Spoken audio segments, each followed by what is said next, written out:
imekaa kwenye moyo. Huyu ni mama yake na msanii Zuchu, na nitakuwekea video yake hapa full uweze kusikia kila ambacho ameweza kukiongea kuhusiana na hali halisi ambayo mwanaye anaipitia. Lakini kiufupi ni kwamba kuna mazito ambayo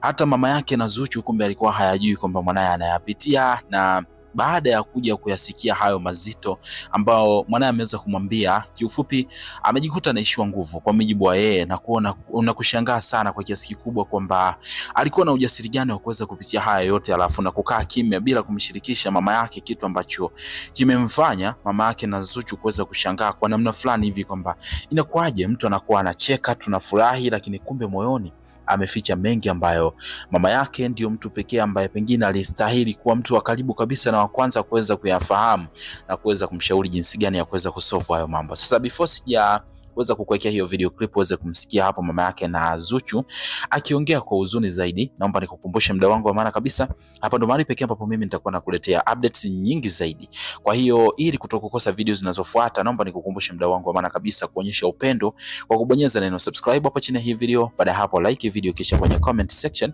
utakuja kuniachia maoni yako kutokana na kile ambacho wewe utakuwa